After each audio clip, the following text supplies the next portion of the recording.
사마 파친코, 시간 위의 가족. 일본 교토대학교, 일본에서 가장 권위 있는 대학 중 하나입니다. 이곳 역사학과에는 2024년 기준 350명의 교수진이 있죠.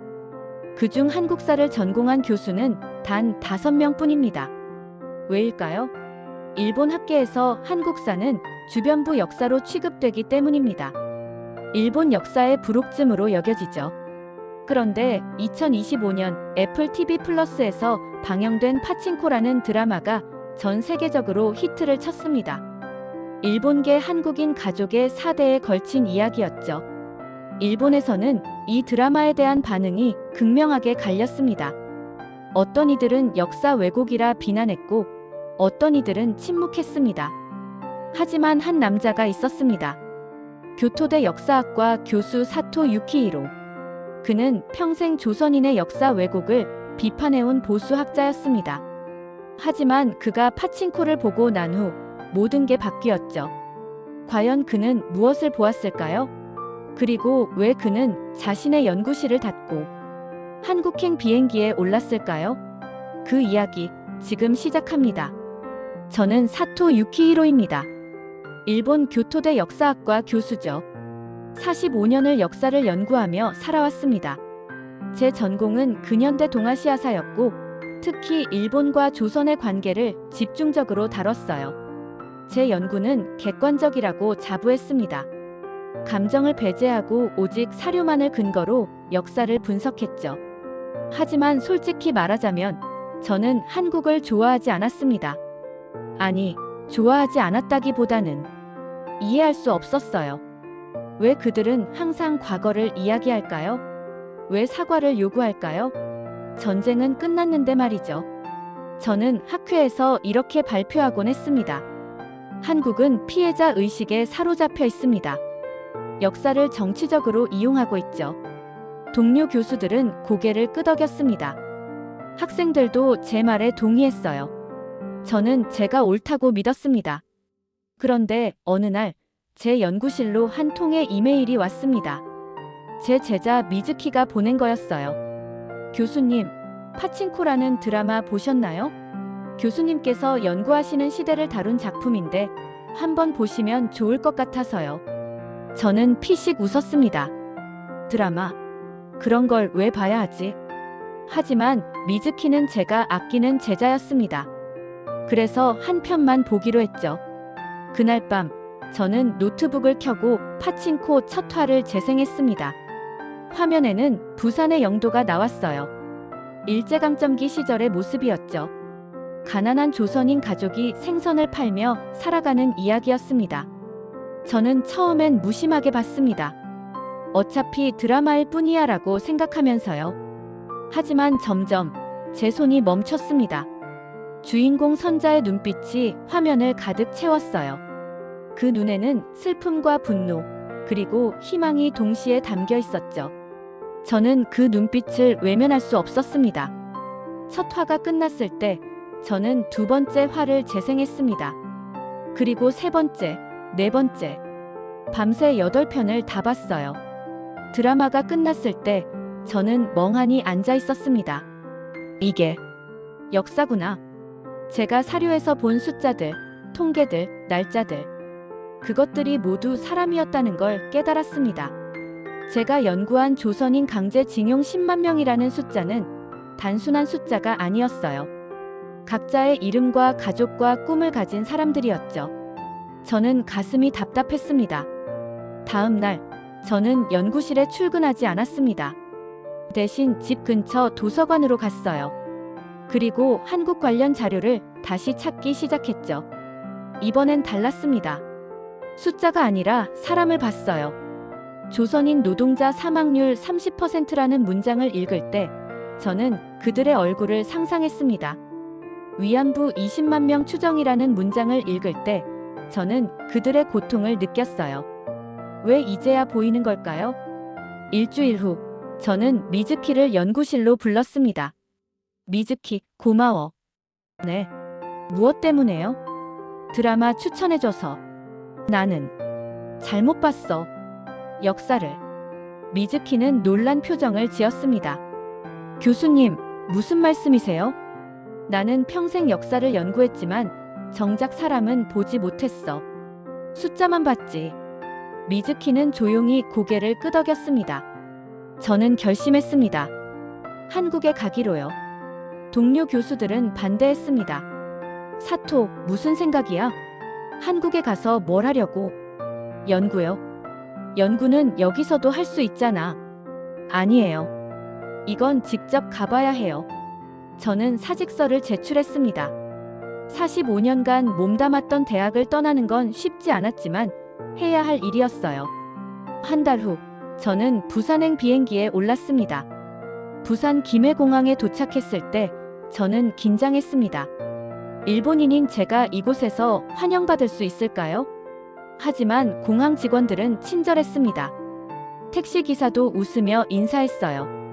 어디 가세요? 영도요. 아, 영도. 좋은 곳이죠. 택시는 영도로 향했습니다. 창밖으로 부산 바다가 보였어요. 파란 하늘과 바다, 그리고 배들.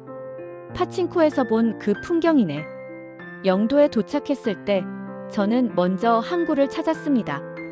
드라마에서 본 그곳이었죠. 항구는 여전히 살아있었습니다.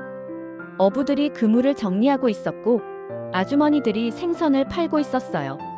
저는 한 아주머니에게 다가갔습니다. 저기, 실례지만 이 근처에 오래된 집들이 있나요? 오래된 집이요? 왜요? 저 역사를 연구하는 사람이에요. 아주머니는 저를 위아래로 훑어봤습니다. 일본 사람이네요. 저는 움찔했습니다. 네. 죄송합니다. 죄송할 것 없어요. 근데 왜 여기 왔어요? 배우러 왔어요. 뭘요? 진실을요.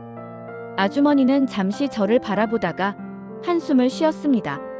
따라오세요. 아주머니는 저를 골목 안쪽으로 데려갔습니다. 그곳에는 낡은 일본식 가옥이 있었어요. 여기 예전에 일본 사람들이 살았던 집이에요. 지금은 비어있지만요. 저는 집 앞에 섰습니다.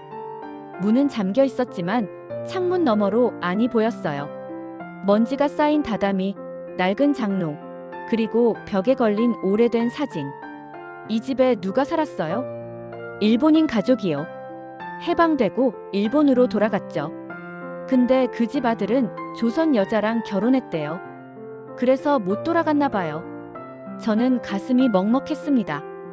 그 아들은 어떻게 됐어요? 모르죠. 전쟁 후에 소식이 끊겼대요. 저는 집을 한참 바라봤습니다. 이곳에도 이야기가 있었어요. 사랑과 이별, 그리고 상처의 이야기가요. 며칠 동안 저는 영도를 돌아다녔습니다. 오래된 사진을 가진 노인들을 만났고 그들의 이야기를 들었어요. 한 할아버지는 말했습니다. 우리 아버지가 일본으로 끌려갔어요. 탄광에서 일하다가 돌아가셨죠. 유골도 못 찾았어요. 한 할머니는 말했습니다. 우리 언니가 위안부로 끌려갔어요. 전쟁 끝나고 돌아왔는데 평생 말을 안 하고 살았어요. 그리고 혼자 죽었죠. 저는 그들의 이야기를 노트에 적었습니다. 하나하나 빠짐없이요. 그러던 어느 날, 한 노인이 저에게 낡은 사진 한 장을 건넸습니다. 이거 일본 사람들 사진이에요. 우리 집에 오래전부터 있었는데 가져가세요. 사진 속에는 일본인 가족이 찍혀 있었어요. 아버지, 어머니, 그리고 두 아이. 뒷면에는 이렇게 적혀 있었습니다. 부산에서 1942년. 저는 사진을 들여다봤습니다. 그들도 평범한 가족이었어요. 웃고 있었죠. 하지만 그들이 이곳에 왜 있었을까요? 자발적이었을까요? 아니면 국가의 명령이었을까요? 저는 알 수 없었습니다. 하지만 한 가지는 확실했어요. 그들도 역사의 희생자였다는 것이요. 한 달 후, 저는 서울로 올라갔습니다. 서대문 형무소 역사관을 방문하기 위해서였죠. 형무소 안에 들어섰을 때 저는 숨이 막혔습니다. 좁은 감옥, 고문 도구, 그리고 벽에 새겨진 이름들. 한 전시물 앞에서 저는 멈췄습니다. 16살 소녀의 사진이었어요. 독립운동을 하다 잡혀와서 고문을 받고 죽었다고 적혀 있었죠. 16. 제 손녀와 같은 나이였습니다. 저는 그 자리에 주저앉았습니다. 눈물이 났어요. 미안해. 정말 미안해. 옆에 있던 한국인 관람객이 저를 일으켜 세웠습니다. 괜찮으세요? 아니요. 괜찮지 않아요. 천천히 보세요. 이게 우리 역사니까요. 저는 고개를 끄덕였습니다. 형무소를 나왔을 때 저는 벤치에 앉아 한참을 울었습니다. 45년 만에 처음 우는 것 같았어요. 그날 밤 호텔방에서 저는 편지를 썼습니다. 제 제자 미즈키에게요. 미즈키, 나는 한국에서 역사를 배우고 있어. 교과서에 없던 역사를 말이야.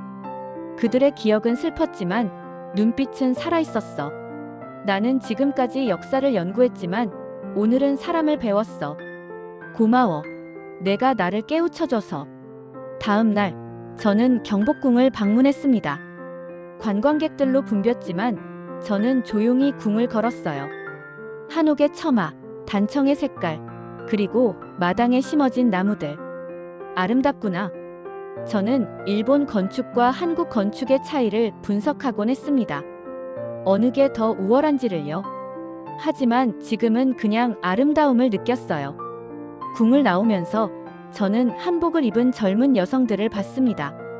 그들은 웃으며 사진을 찍고 있었어요. 그래, 이게 맞아. 역사는 박물관에만 있는 게 아니야. 살아있는 거지. 서울에서 일주일을 더 머문 후 저는 다시 부산으로 내려갔습니다. 이번엔 국립일제강제동원 역사관을 방문하기 위해서였죠. 역사관에는 강제징용된 사람들의 명부가 전시돼 있었습니다. 수만 명의 이름이 벽을 가득 채우고 있었어요. 저는 한 명 한 명의 이름을 읽었습니다. 김철수, 이영애, 박순자, 정민호. 각자의 이름, 각자의 인생. 이들은 숫자가 아니었어. 관람을 마치고 나올 때 한 할머니가 저에게 말을 걸었습니다. 일본 분이시죠? 네. 어떻게 아셨어요? 말투로 알겠어요. 근데 왜 여기 오셨어요? 배우러 왔어요. 뭘요? 역사를요. 진짜 역사를요. 할머니는 제 손을 잡았습니다. 고마워요. 일본 사람 중에도 당신 같은 사람이 있다니. 저는 고개를 숙였습니다. 아니에요. 제가 너무 늦었어요. 늦지 않았어요. 지금이라도 알게 됐잖아요. 할머니는 웃으며 제 손을 놓았습니다. 그날 저녁, 저는 영도 앞바다를 바라보며 생각했습니다. 나는 무엇을 해야 할까? 교수직은 그만뒀지만 할 수 있는 일은 있었어요. 글을 쓰는 것이었죠. 저는 호텔로 돌아와 노트북을 켰습니다. 그리고 쓰기 시작했어요. 한국에서 배운 역사, 한 일본인 학자의 고백. 글은 술술 나왔습니다. 제가 본 것들, 느낀 것들, 그리고 깨달은 것들을요. 한 달 동안 글을 썼습니다. 그리고 일본의 한 출판사에 원고를 보냈어요. 출판사에서는 처음엔 거절했습니다.